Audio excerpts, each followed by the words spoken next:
Welcome to Baggies Out, presented by Cameron Balloons. We are at the 2023 Balloon Federation of America U.S. National Championship, hosted by the Great Texas Balloon Race in Longview, Texas.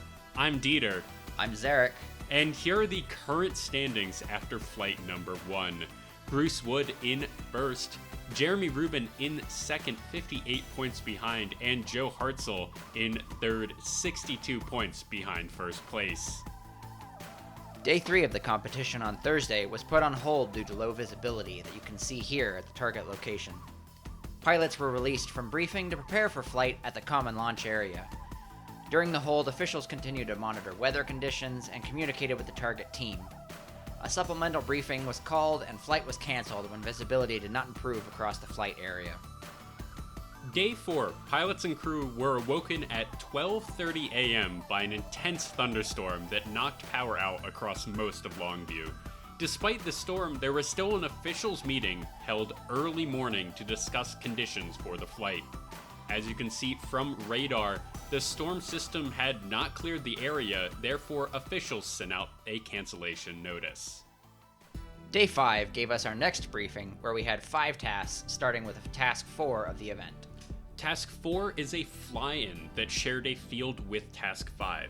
The fly-in is similar to a judge-declared goal, where the pilot is trying to throw a baggie at the center of the X. Task 5 is a minimum distance double drop. The double drop has 2 triangles pointing at the X from Task 4, where pilots must throw a baggie inside each triangle to receive a score. Each baggie is measured to the center of the X, and distances are added together. The lowest distance wins. Task 6 is a maximum distance double drop that was scored electronically via GPS. Task 7 is a judge-declared goal with a gravity drop. This means the pilots must drop the baggie rather than throwing the baggie. And Task 8 is a fly-on, where pilots declare a set of coordinates that they will then fly to and are scored electronically via GPS. Here we are at Task 4 and 5, the fly-in and minimum distance double drop. Here you can see the scoring team setting up the triangles, the X, and the other triangle for the 2 tasks that are here. Here's an overview or flyover of the 2 tasks. You can see the 2 triangles and then the X in between them. The best score is, of course, going to be the pilots going directly over the triangle, the X, and then the other triangle. So we'll have to see if any pilots are going to be able to get that track or if they're going to have to really throw. And here you can see Al Nels going a little far. That may still be in the MMA for the X, but they're not going to be able to get a score on the triangles. That's going to be outside the MMA, so that is going to be a digital marker for the X for that fly-in Task 4, and there is a limited scoring area for Task 5, so that is going to be no result here. Andrew Nels, Al Nels' son, is going to come in. That's looking like a really good pass so far, winding up for that first triangle, and then immediately needing to get another baggie, winding that one up as well. Oh no, it looks like it got caught up in something, but he was able to recover. Good recovery. And that's going to be a score. Pretty good score, 5.18 meters, and then another wind up, throwing it, and that's a decent minimum double drop score as well, 54.34 meters. Good score for Andrew right there. Here, Paul Petrin looking a little far out, but that should still be a throw, I believe, on the X. No, unfortunately, that's going to be just a logger score, and that's going to mean that no result is going to come through for Task 5 as well. Off to the left there, you can see a little kiddie pool that was set up so that we could, if we managed to get close enough, we could throw little rubber ducks into the pool, and we'd win a prize if we were one of the few pilots that scored. Here, Phil Klinger throwing one baggie already at the first triangle. And coming in fairly slow, so this should be a pretty good throw. Just outside the legs of the X, it looks like. It's going to be 5.41 meters, a good throw for them. And then climbing out of this field, and there's the other throw, 51.34 meters on the minimum distance double drop. A good score for Phil. Flying a round balloon in the nationals competition, that's an impressive feat in and all of itself. And here, Dave Eichhorn, unfortunately getting a electronic score on task 4, 152 meters. Not a terrible electronic score, but if anyone does get a baggie into the field, it is automatically a better score than the loggers. On the left there, we can see Sean Spiker. And then to the right, that's Bill Bussey, one of the founders of the Great Texas Balloon Race. They're both way north of the field there, so they're both going to end up with electronic scores for Task 4 and Task 5, a no result. Yeah, and we will be getting pool points for Task 5, which are essentially pity points so that you don't just get a 0 on that task if you're unable to make it to the field. Patrick Nils here in that purple balloon, trying to really get some distance on that baggie. I think that may have just been, that was just the one for the triangle. Another one on the X, and that may be a pretty good score, 54.87 meters. And no result, unfortunately, on the triangle. Trying to really whip those baggies, but it just wasn't enough. Still a good score on a day where people are struggling to even get to the field, it looks like. So some kind of score is better than nothing. So we have another one here with Elisa Talbert getting 181 meters on Task 4, so she didn't manage to get to the field either. It's still a fairly decent logger score or electronic score there. Nick Donner here, that black and white X balloon with the blue. Still a little far up. You can see him venting here to try and dive into this target. He should be coming in a little bit lower, but he might actually just be throwing from that distance all the way up at elevation. It looks like that's one baggie out, a second baggie out, and there's the third one, I think. Yep, and that's a really good score, and you can see him burning to try and stop his descent and doing that very nicely. 3.66 meters on the X and 72.94 on the triangles. Here comes Johnny Petrin in, coming over to the field, getting a nice slow approach, coming over those trees. And you can see he really wants a good pass here, getting closer to the ground than anyone else we've seen, and it looks like he's just slowing down more and more as he's getting lower. That may have been the strategy that we haven't seen some of these other pilots do, is they've been approaching this target fairly high up, especially compared with usually pilots get only a couple of feet off of the ground, and here Johnny completely stalling out, basically only moving a couple miles an hour right here. So sometimes getting low to the ground like that really lets you settle into some winds down low at the ground, and you can get different things than you are getting up at treetop levels or even higher. Yeah, and I mean, he's completely slowed down here. There's the first throw. Just kind of a gentle toss right there. Looking like a little bit of burn to keep it level. Winding up for the X. And then just deciding, actually I completely stopped. We need to... Let's give it a second and see where we go. Yeah, he's completely slowed down. I don't know how he's doing that. And there goes the afterburners. A really good throw, 0.54 meters from him. That should be the score to beat, and then just dropping that one out, 35.88 meters. That should comfortably put him in first place for Task 4 and 5. Great scores by JP there. We'll have to see if anyone's going to be able to emulate that and give him a run for his money. But otherwise, I mean, 0.54 meters, that's going to be hard to beat. Chase Donner here coming in the target, and you can see just coming in much faster, winding up to give it a little bit of a toss. There's the first triangle. All right, the second baggie out, going for the X. Looking like a good throw right there. 2.67 meters. A solid second place so far. Then another good throw. Getting it into that triangle, 63.2 meters. Good pass there by Chase Donner. Well done. Here we'll have to see the next person who's going to fly over the target.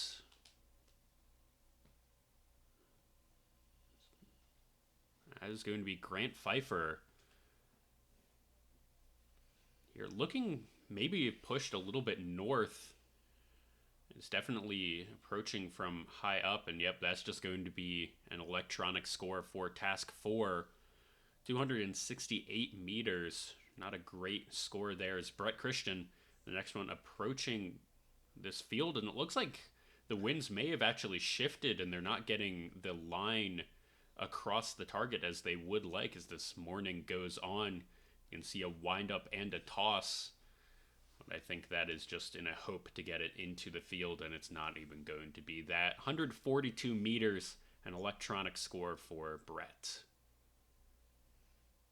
Patrick Cloyd looks like he's also north of the field here. See if he manages to get any kind of push to the south to get some kind of a score. Looks like electronic scores for Task 4, 200 meters, and nothing for Task 5. Yeah, as this morning goes on, looks like it was just pushed more north, and we can see the fly-in results here. Johnny Petrin with that 0.54 meters in first place. Chase Donner with 2.67 meters in number 2, and Nick Donner in number 3. And here the minimum distance double drop. We have Petrin Johnny with that 35.88 meters in first. Andrew Nels in second with 54.34, and Phil Klinger in third with 57.14 meters. And here we are at task number 7, the judge declared goal. This is a gravity marker drop, which means you're going to see pilots simply dropping the baggie out of the baskets instead of doing any wind-up or baseball throws of the baggies at this target. Any non-gravity marker drops, so if they do throw the baggie or add any sort of horizontal movement to the baggie, then they'll receive a penalty to their throw, which will be about 50 meters at least, depending on the severity of the infraction. And usually it's not worth it, I feel like, to try and throw it to get it into the field if you're right along the edge, as there is a unlimited scoring area here for task number 7, which means the logger marker is going to be as good of a score as going right along the edge. Right, yeah. If it's a limited scoring area, then you'd be more inclined to try and baseball throw a gravity marker drop into the field, because now you're gonna suffer a penalty, but it's potentially still better than not getting a score, or potentially better than what those pool points might have been. But even sometimes it can send you behind what the pool points might have been. Yeah, sometimes. And the reason that we are looking at task number 7 here, this overhead shot of this field, the X right in front of it, is that we don't have any footage of task 6 or task 8 because they are digital only tasks, which means the pilots get to fly wherever they want to. Here, Andrew Nels, first one here across the target with a good throw of 68 meters. Now, Phil Klinger, again with the round balloon, swinging it. Oh, looks like he forgot that it was a gravity marker drop, so he's going to end up getting a penalty here. Yeah, it's going to be a penalty. 6.4 meters, but the extra 50-meter penalty. So that makes it essentially a 56-meter throw. Here, Bruce Wood, the first place from day number 1 with a 70.34 throw right there. And here, Colin McClung, you can see those pennants on this balloon really whipping in the wind right there. 41.22 meters. A good drop from him. And now you can see Bruce Wood here really trying to burn out of this field. Probably that is an attempt to catch some upper winds to get to their fly on, or to the other marker of the maximum distance double drop, that task 6. And here, Dave Eichhorn coming over the target. You can see the yellow baggie kind of dangling outside of the basket. We have to keep all parts of our hands or body that hold onto the baggie inside the basket whenever we release it. Otherwise, we can receive the penalty. And a really good drop there by Dave, 4.14 meters. Here, Jeff Ashworth looks a little far out. Yep, that's just going to be a digital score, 119 meters. Now, Blake Aldrich coming over the target. You can see him getting the baggie ready to drop. You can see kind of all of the, especially on a gravity marker, you can see just all of the pilots just holding it. Looks like it might have caught up on something right there, and he managed to knock it free, or maybe he just shifted it. Yep, but 61.97 meters, a good drop from Blake. And now Patrick Nils. And that purple balloon coming over the target now. Have noticed the purple, not a super common color for many hot air balloons. You know, it's all up to personal preference, so. And 75 meters even. That may have been a logger score. I'm not entirely certain. Now Joe Zavada. Looks like very low to the ground here, getting kind of the same slowness right on the deck that we saw JP getting in the last task. In the tall grass, but it looks like it was counted 52.94 meters. Now Bill Bussey, the good drop himself. Ooh, 107 meters. So he must have also pushed his logger marker out there. Now Jim Kusick, the good drop there, 130 meters. That's not going to be a baggy score. It will be a digital score. Sean Rea, you can see them holding on to the baggie, and again, you can see the slowness on the deck compared with everyone who was higher up. He's climbing, trying to maybe get some more of that speed. Looks like they released the baggie right there, but 69.52 meters. Now Alan Anderson. Looks like he's a little bit high up. Just cruising over the field. And you can see the sides of the balloons when they kind of suck in like that. That is the pilot venting the parachute at the top, trying to just 2.88 meters. Wow. Adjust up and down. Yeah, 2.88 meters, a really good score. I believe that will be first place for this target, unless someone will be able to beat that here. Rhett Herzl, very good pilot, looking to beat that 2.88. See what they're going to be able to do. But because it is a gravity marker, not even making it to the field, 146 meters. And Alan Anderson getting that 2.88 meters, 1,000 points for them. Dave Eichhorn with 4.14 meters. And then Colin McClung in third, 41.22 meters with still 963 points. And here are the results for task number 6, the maximum distance double drop, an all-electronic task. Paul Petrin in first place for this task, getting 1,000 points with the result of 23,868 meters. Joe Zabata in second with 20,495 meters, getting 938 points. And Lucas Herzl in third with a fairly steep drop-off there, 16,416 meters with 863 points.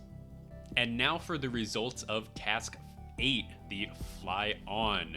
As a reminder, this task was all digital. A pilot gets to declare a coordinate where they are going to fly to, and then they attempt to fly to that coordinate. And Lucas Herzl in first place for this task, getting to 14 meters of their coordinate, 1,000 points for them. Chase Donner in second place with 29 meters, and Richard Sabin in third with 35 meters. Day 6 was canceled due to rain in the area. After 2 flights and 8 tasks, all scores were tallied and the winners announced. Here is Championship Director Sam Parks announcing the top 3 finishers. All right, third place, $5,000. In third place, Jeremy Rubin.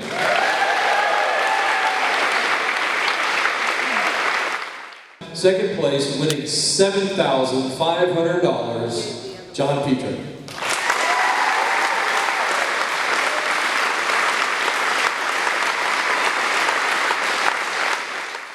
In first place, winning $10,000, your 2023 National Hot Air Balloon Champion, Bruce Wood.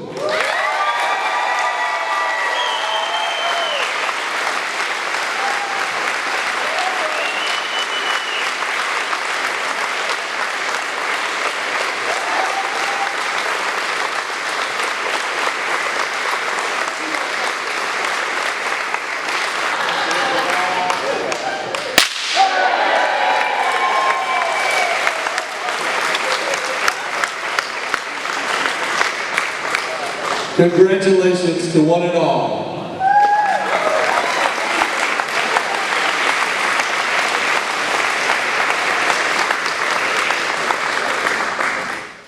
Congratulations to the top 10 pilots for the 2023 BFA US National Championship. Congratulations to the 2023 Rookie of the Year, Natasha Stanke. Congratulations to the 2023 top female pilot, Elisa Talbert, and congratulations to the 2023 top senior pilot, Al Nels. You've been watching Baggies Out. Thank you to our sponsor, Cameron Balloons, and thank you to our patrons. If you like the show and want to see more Baggies Out content, like exclusive interviews with Rookie of the Year, Natasha Stanke, and overall champion, Bruce Wood, subscribe to our Patreon. The link is in the description. Be sure to like, subscribe, and share. The next event we'll be covering is the 2023 BFA Women's Nationals in Jackson, Michigan. We look forward to you joining us.